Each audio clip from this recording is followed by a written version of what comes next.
지금 HLB 주가는 요동치고 있다. 한 주 만에 10% 이상 급락했다가 다시 반등 조짐을 보이는 이유는 뭘까? 여러분은 HLB가 바이오 USA 참가라는 한 이벤트로 과연 진짜 반등할 수 있을지 궁금하다. 오늘 그 숨겨진 스토리를 쫓아간다. 우선 HLB가 왜 떨어졌는지부터 짚어보자. 지난 분기 실적이 기대치를 크게 밑돌았다는 사실 알고 있었나? 게다가 미국 FDA와의 소통 과정에서 추가 자료 요구가 나오면서 개발 일정이 지연됐다는 뉴스가 터졌다. 투자 심리가 급냉한 이유다. 그런데 갑자기 바이오 USA 참가가 키워드로 떠올랐다. 과연 이 행사가 실적 부진과 개발 지연의 상처를 다 덮을 수 있을까? 잠깐, 여러분은 바이오 USA가 어떤 행사인지 아는가? 미국 보스턴에서 열리는 세계 최대 규모의 바이오 컨퍼런스다. 매년 글로벌 제약사 벤처 투자사 5,000명 이상이 모여 미래 먹거리를 찾는다. 한국 기업에게는 인맥 스타트업쇼 같은 무대다. HLB도 이미 작년에 참가해 주요 글로벌 제약사들과 미팅 50건 이상을 소화했다. 올해는 왜 더 특별하다는 걸까? 올해는 HLB의 차세대 항암신약 리보세라닙의 임상 3상 데이터 초록이 처음 공개된다는 점이다. 초록이란 학회에서 논문으로 채택될 정도의 핵심 결과다. 투자자들은 이게 끝판왕 뉴스 아니냐며 벌써 부풀리고 있다. 하지만 여기서 잠깐 여러분이 꼭 알아야 할 반전 포인트가 있다. 지난해 유사한 시나리오로 급등했던 종목 기억나는가? 바로 2022년 셀트리온이 JP모건 헬스케어 컨퍼런스 참가 루머에 20% 급등했던 사례다. 그런데 이틀 만에 전부 반납했다. 시장은 단기 뉴스에 과민 반응하지만 결국 펀더멘털로 돌아온다는 교훈이다. HLB도 예외일까? 그렇다면 리보세라닙 펀더멘털은 어떤가? 먼저 작년 말 기준 누적 임상 3상 환자 400명 중 70% 이상이 생존율 개선을 보였다. 이 수치는 동일 기존 경쟁약 대비 15% 높다. 여기에 간독성 이상 반응률은 3% 미만으로 낮아 안전성까지 확보했다. 글로벌 제약사들이 주목하는 또 하나의 이유는 적응증 확장 가능성이다. 현재 간암뿐 아니라 폐암 유방암 임상이 병행되고 있다. 폐암 이상 결과도 내년 상반기에 나온다. 만약 이것마저 긍정적이라면 허가가는 국가가 2배 이상 늘어난다. 그런데 여기서 또 하나의 리스크가 있다. 바로 경쟁약 출시다. 기러드와 로슈가 유사 기존의 신약을 내년 하반기 출시 예정이다. 특히 로슈는 글로벌 마케팅망이 HLB의 20배 이상이다. 이들이 가격 경쟁에 들어가면 시장 점유율이 급감할 수 있다. 이제 투자자들이 가장 궁금해하는 숫자를 짚어보자. 리보세라닙의 연간 최대 매출 추정치는 얼마일까? 골드만삭스는 간암 단일 적응증 기준 1조 2천억 원을 제시했다. 폐암 유방암까지 합치면 3조 원이 넘을 수 있다. HLB의 현재 시가총액은 5조 원 초반이다. 매출 3조 원이 현실화되면 PER 2배 수준으로 저평가 논란이 불가피하다. 하지만 이런 시나리오는 임상 3상 최종 성공을 전제로 한다. 실패 확률을 생각하면 리스크는 여전히 크다. 업계 평균으로 보면 항암신약 임상 3상 성공률은 30%다. HLB는 우수한 중간 데이터로 확률을 50%까지 올렸다고 가정해도 반은 무너질 수 있다. 그래서 시장이 바이오 USA 참가에 주목하는 이유다. 만약 행사장에서 글로벌 제약사들과 라이선스 아웃 계약이 체결되면 상황이 달라진다.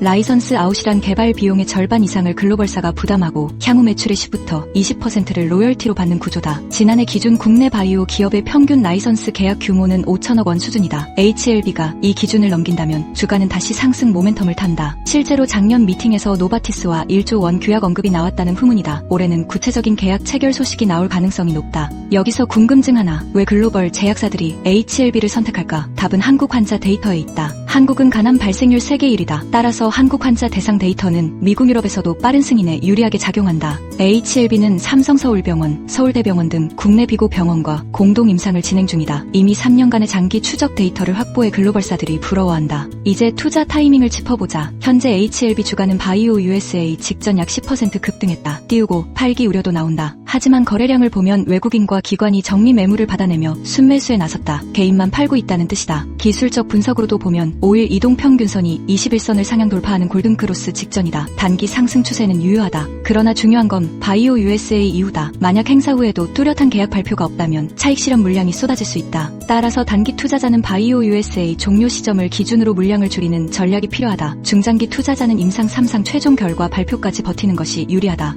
여기서 드는 의문, 혹시 HLB가 바이오 USA에서 완전 실패하면 어쩌지? 예상 가능한 최악의 시나리오를 가정해보자. 만약 초록 발표가 기대 이하이고 라이선스 계약도 무산되면 주가는 즉시 20% 이상 급락할 가능성이 높다. 하지만 이미 작년 실적 악재는 대부분 반영됐다. 추가 하락폭은 제한적일 것으로 보인다. 즉, 바닥 다지기 구간일 수 있다. 반대로 긍정 시나리오는 라이선스 계약 1조 원 이상 체결과 함께 간암 3상 최종 성공까지 확정되면 주가는 50% 이상 급등 가능하다. 이처럼 양극단 시나리오가 공존하는 상황이다. 따라서 투자 비중 조절이 핵심이다. 포트폴리오에서 5% 이상 비중은 위험하다는 의견이 지배적이다. 전문가들은 HLB는 고위험 고수음 종목이라고 입을 모은다. 안정적인 배당보다는 성장 스토리에 베팅하는 투자자에게 적합하다는 얘기다. 마지막으로 시청자들이 궁금해할 법한 질문을 하나 던져보자. 지금 사도 될까? 답은 투자 성향에 따라 다르다. 단기 이벤트에 민감한 분이라면 바이오 USA 직후 급등 시 차익 실현을 고려해라. 반면 2부터 3년 후를 내다보는 장기 투자자라면 현재가가 바닥권일 수 있으니 분할 매수로 접근하라. 그리고 잊지 말아야 할 것이 있다. HLB가 아무리 좋은 신약 파이프라인을 가졌다 해도 바이오주는 변동성이 크다. 따라서 투자 전 반드시 나는 왜 이 종목을 사는가? 라는 질문에 답할 수 있어야 한다. 명확한 목표가 없으면 패닉셀만 반복된다. 지금까지 HLB의 바이오 USA 참가가 주가 반등에 미칠 영향을 분석했다. 결론은 가능성은 있지만 확신은 없다다. 시장은 늘 불확실성 위에 돌아간다. 중요한 건 확률과 리스크를 내 것으로 만드는 과정이다. 여러분은 HLB에 투자할 계획인가? 댓글로 투자 포인트를 공유해보자. 그리고 구독 알림까지 꼭 눌러주면 다음 영상에서 더 깊이 파헤쳐드리겠다. 투자 전 꼭 댓글인 구독 부탁.